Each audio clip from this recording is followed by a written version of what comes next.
Is it okay to snoop? It's a great question. And we're going to talk about that in just a minute, so don't go anywhere.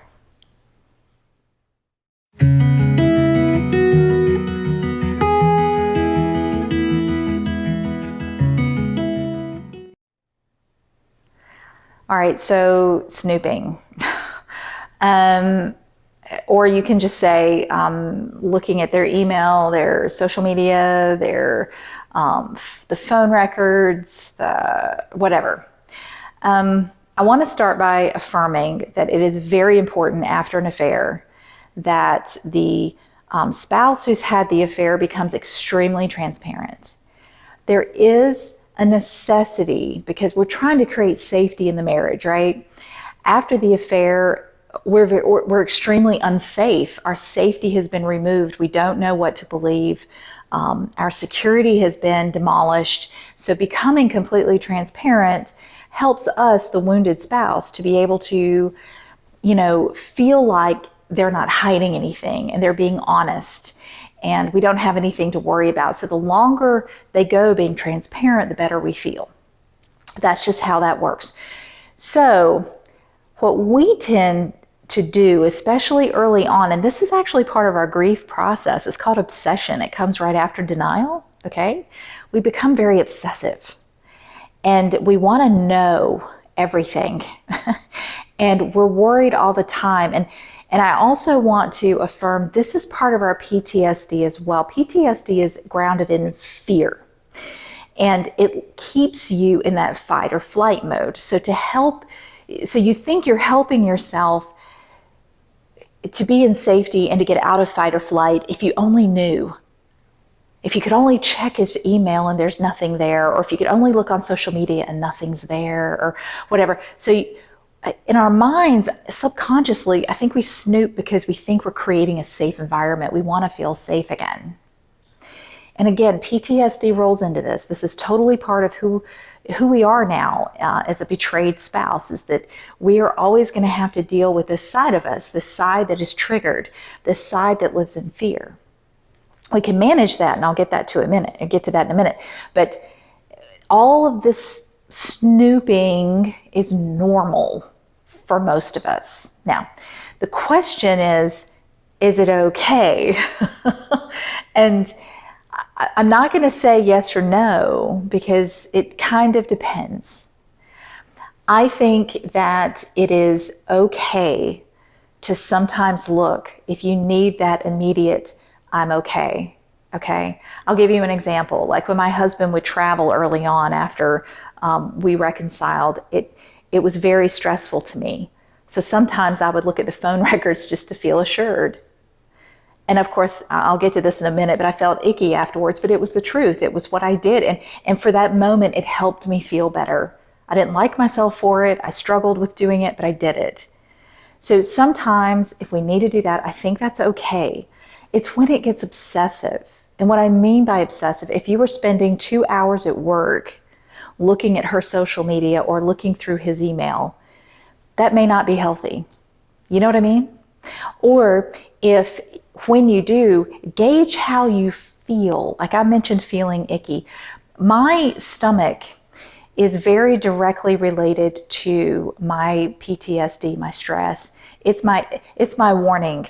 My body reacts with a stomach ache whenever I'm triggered. I am immediately in the bathroom. I feel it horrible for hours, sometimes days afterwards.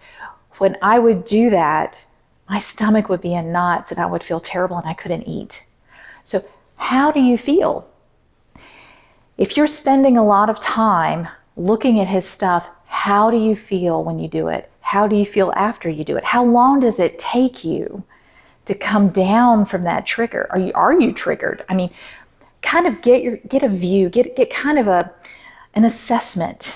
Do a full body assessment. How do I feel emotionally? How do I feel physically? How do I feel mentally when I do this? If you are coming up with negative responses, I don't feel good at all, this is terrible, maybe this is not an activity that you need to be partaking in right now.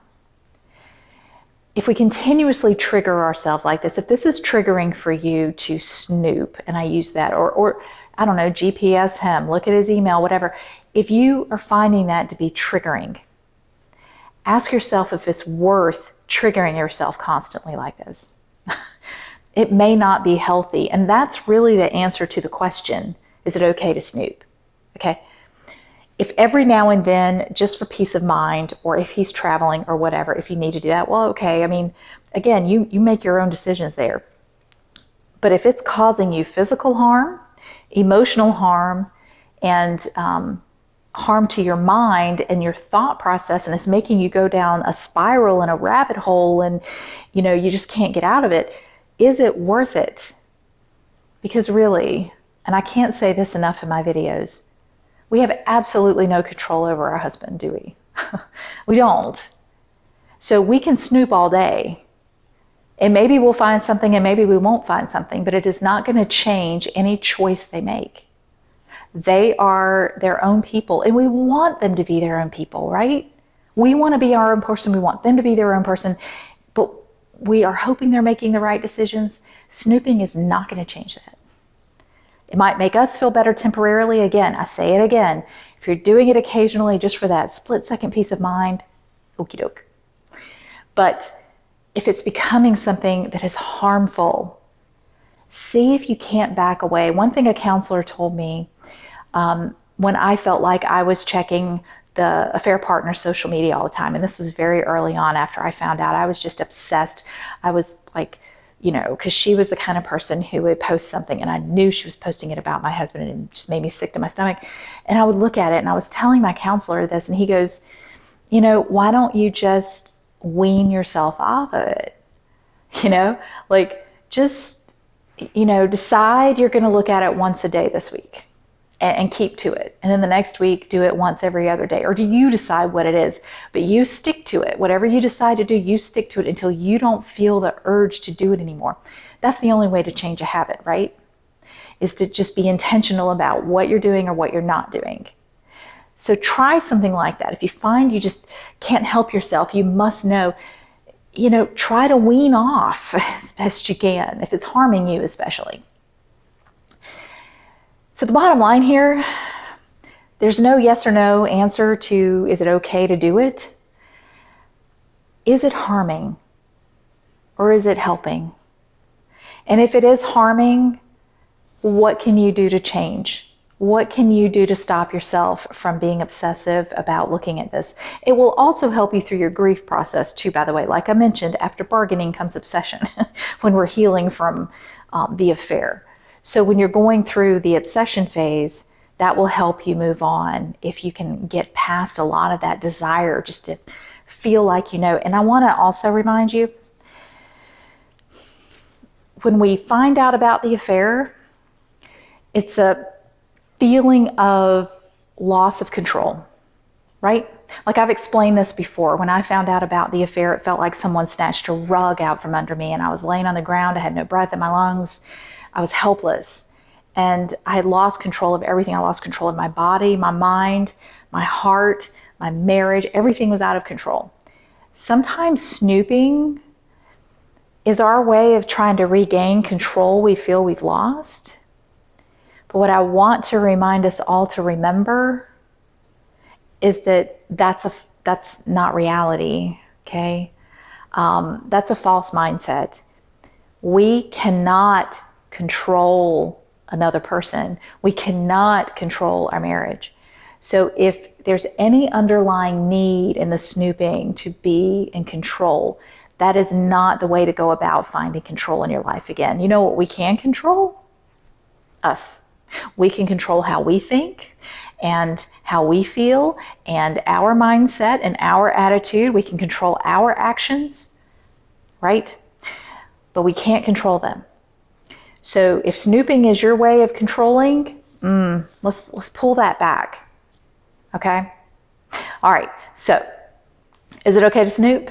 I know I've left you with, it depends, and that may be frustrating, but just think about your own situation. Do what is best for you in your situation, okay? Remember, gauge your physical self and your mental self and your cognitive self, and see if you can't come up with whether this is harmful or helpful. Okay? Sure hope this was helpful to you. I have many other videos like this, so make sure you check them out and subscribe so that you don't miss future videos that I put on my channel. Also, free resources right below. Make sure you grab those, okay? They're both free and they're meant to help you, and I really hope they do. And in the meantime, hang in there. Do what you can. Remember, what do you have control over? You, right? We have control over just this. Try to be mindful of what your next steps are, what you're thinking, how you're feeling. Okay? Stay tuned with yourself.